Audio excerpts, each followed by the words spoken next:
Magandang araw kaibigan! Tuloy po kayo sa Felicidad's Channel. Sa mga kwento ng buhay at pag-ibig na hinalukay sa natatagong baul ni Felicidad.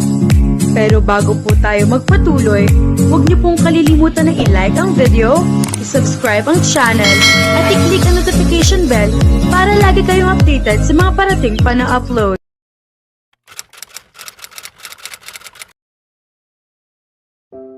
Lumipas na ang halos isang buwan mula nang ibigay sa akin ni Kelly ang lahat ng kanyang kontak sa opisina. Hindi ko man lang alam noon na napakarami pala niyang negosyo. Simula noon, kakaiba na ang kanyang kilos. Mas maaga siyang uwi kaysa dati, nakikipag-usap sa akin, at ipinapaalam sa akin ang lahat ng proyekto sa kanyang mga negosyo. Napapansin ko rin na kusang loob kong inaasikaso siya. Sinisiguro kong nakakain siya ng maayos, at natutuwa rin ako na nag-enjoy siya sa lahat ng niluluto ko para sa kanya. Miss Layla, pwede ko na ba dalhin ang mga design na ito sa team para simulan ang produksyon? Tanong ng aking personal assistant na nagpatigil sa aking mga iniisip. Oo, pwede mo nang gawin iyon. Ikaw rin ang magbabantay sa proseso. Gusto kong perfect ang kinalabasan ng mga design na ito. Sagot ko, ibinibigay ang lahat ng detalye tungkol sa materyales na gusto kong gamitin. Opo ma'am, sagot niya bago lumabas ng opisina at isara ang pinto. Muli akong naibalik sa aking mga iniisip. Napakabait niya sa akin sa maikling panahon na nakilala ko siya. Maaaring minsang matapang o mapanakit ang ugali niya, pero kapag nakilala mo siya, mararamdaman mo rin ang kanyang pagiging prinsipe. Tumawag sa akin ang dati kong boss na nagtanggal sa akin sa fashion industry. Humingi siya ng paumanhin sa pagkakamali at sa abalang na idulot sa akin dahil hindi niya ako pinagkatiwalaan.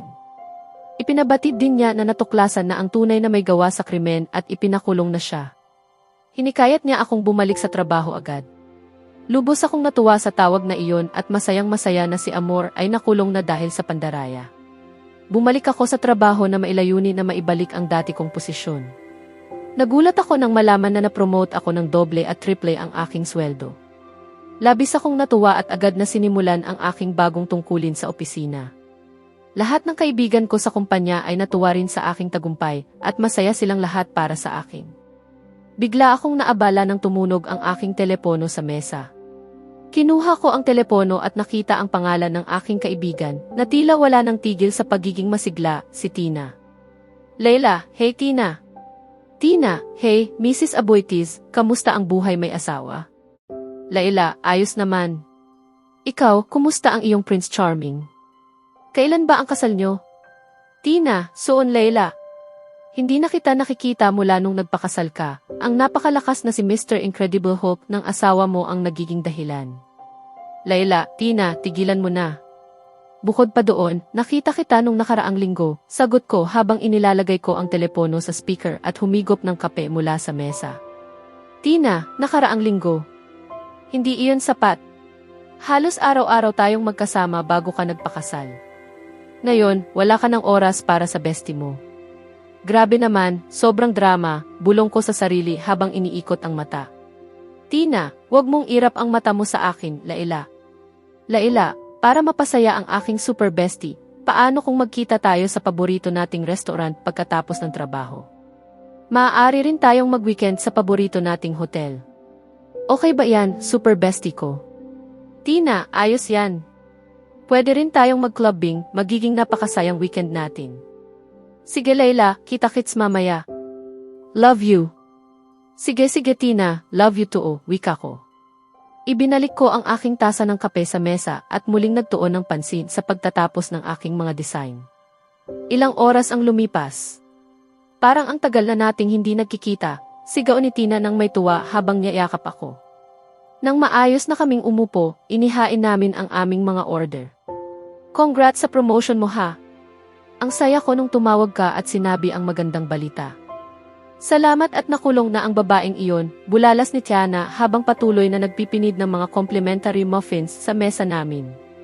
Tipikal na si Tina, hindi talaga siya mapigil sa pagkain. Salamat Tina, excited talaga ako nung nakuha ko ang balita. Hindi ko pa rin alam kung paano siya nahuli, sagot ko habang nakangiti, kasabay ng paglapit ng waitress dala ang aming pagkain. Ano ba yan? Ang mahalaga, nahuli siya. Masaya ka na dapat, wika niya habang kinakain ang fries. Oo nga, tama ka. Ayos lang na hindi ko alam paano siya nahuli, basta masaya ako na nahuli siya. Tama, sapat na ang tungkol sa akin. Kamusta ka na? Tanong ko. Okay naman ako, pero ang stepmom ko ang nagpapahirak sa akin at halos mabaliw na ako. Bundi niya, may kasamang buntong hininga. Hindi ko pa rin maintindihan kung bakit pinili ng ama ko na pakasalan ang kasing edad niyang anak, sinasabi pang minamahal niya ito. Paano niya maaring mahalin siya? Dagdag niya, halatang galit at gulat. Sila lang talaga, sobra silang kakaiba, gumuho siya habang inaabot ang aking fries. Itinulak ko pabalik at napatingin siya sa akin gamit ang puppy dog face. Hindi ko kinaya at pinapayagan ko siya. Sige, pwede mong kunin ang fries ko. Hindi ko maintindihan kung bakit hindi ka nalang umorder pa ng marami, sabi ko. Ano na naman ang ginawa niya ngayon? Tanong ko, ramdam kong may bumabagabag sa kanya. Bago nagpakasal ang ama ko sa babaeng iyon, mag-best friend kami. Ngayon, halos hindi na kami nag-uusap. Kapag nagkakausap man, nag-aaway lang kami at ayaw ko iyon. Parang nawawala na ang ama ko, bulong niya, halatang malungkot. Ramdam ko ang sakit niya, mahal niya ang ama niya, kaya ramdam niya rin ang pagbabago sa relasyon nila. Bukod pa doon, kakaiba rin ang ugali ni Franco nitong mga nakaraang araw. Palaging pinapaliban ang petsa ng kasal at halos wala na kaming oras para magkasama. Laging may business meeting at bihira na kaming magkita, dagdag niya habang umunguya ng muffin. Alam kong mas marami siyang kinakain kapag malungkot. Alam mo, mahal ka ni Daddy at ni Franco. Sinubukan mo na ba kausapin sila? Tanong ko. Hindi ko maiwasang makaramdam ng guilt. Abala ako sa sarili kong buhay kaya hindi ko na malaya na nahihirapan ang bestie ko sa kanya. Lagi kaming nagkukwentuhan tungkol sa buhay ko at paano ayusin ang mga problema ko. Hindi. Pakiramdam ko, hindi na ako mahal ng ama ko at niloloko pa ako ni Franco. Sa tingin mo, makakatulong ang pakikipag-usap, sagot niya. Oo, subukan mo. Baka sakali gumana. Tandaan, komunikasyon ang susi. Wala namang mawawala sa pagsubok. Sige, susubukan ko. Hindi ko man alam kung ano ang sinasabi mong susi, pero tama na ang tungkol sa depressing topic na ito. Kamusta naman ang gwapong asawa mo? Tanong niya na may halong kiliti at pagngiti. Tipikal na si Tina, nakalimutan niya agad ang sariling problema at nakatuon sa akin. Okay naman si Kel. Kailangan ko rin umuwi ng maaga para maghanda ng hapunan. Noong huli niyang inihanda ang almusal para sa akin, kakilakilabot ito. Pinagbawalan ko na siyang pumasok sa kusina, hindi siya marunong magluto, sagot ko, halatang absent-minded habang nakangiti at tinatawag siya ng Kel sa halip na Alien Bunny, tulad ng nakagawian ko sa kanya sa harap ni Tina. Biglang naalala ko ang simpleng tanong at naramdaman ko ang init sa aking mga pisngi. Alam kong namumula ako at sinubukan kong itakip ang mukha ko. Okay lang naman siguro kung sinabi mo lang na okay siya. Sandali, sinabi mo ba, Uncle? Namumula ka ba? Tanong niya. Hindi, sagot ko, pilit itinatago ang aking mukha ngunit nabigo. Oo, namumula ka. Mukha kang namamangha sa kanya, sabi niya sabay tawa. Hindi naman. Hindi ko siya gusto ng ganoon, hindi ko lang siya tinitingnan bilang taong nakakainis, at lumaki na siya. Sino ba ang nagsasabing gusto ng gusto pa? Sagot ko sabay buntong hininga. Ako pa rin. Tanggapin mo na. Bata pa rin ako. Pero girl, hindi kita nakita namumula dahil sa isang lalaki dati at maraming sinasabi iyon.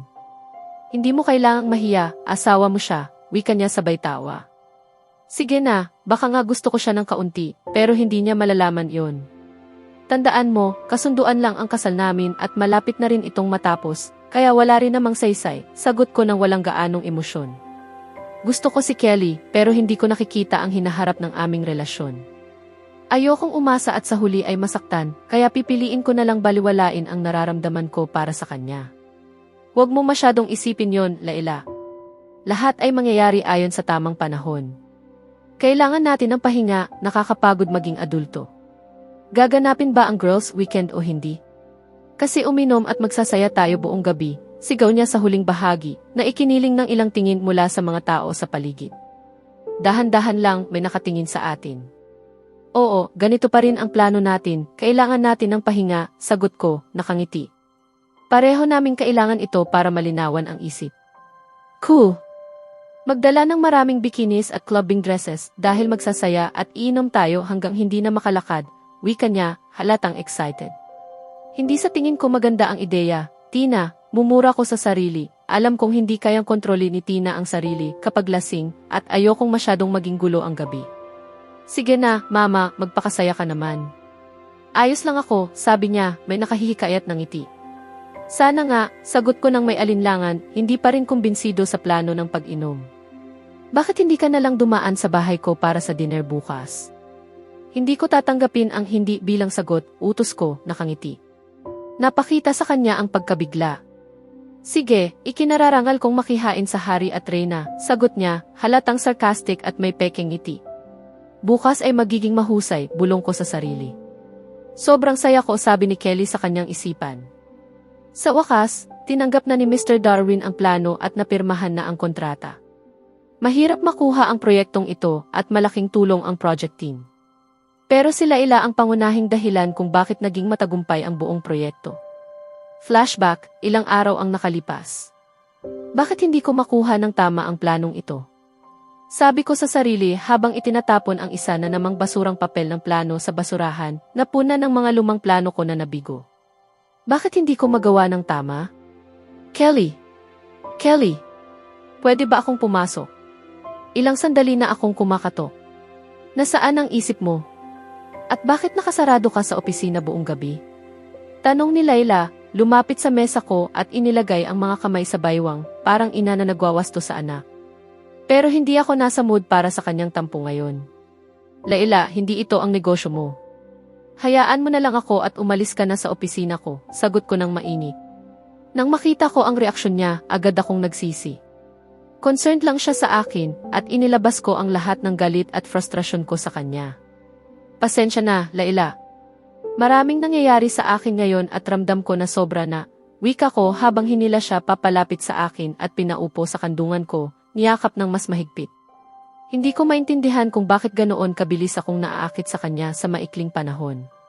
Ayos lang yan. Pero bakit ka ganoon? Sabihin mo sa akin, baka kaya ko naman makatulong, sabi niya. Ngunit alam kong hindi ko dapat isama siya sa negosyo ko. Hindi ko maiwasang ibulalas ang lahat nang makita niya ako sa ganoong intensity sa mga mata niya. Wow, parang nepiposes niya ako. Proyekto ito para sa isang mahirap na kliyente.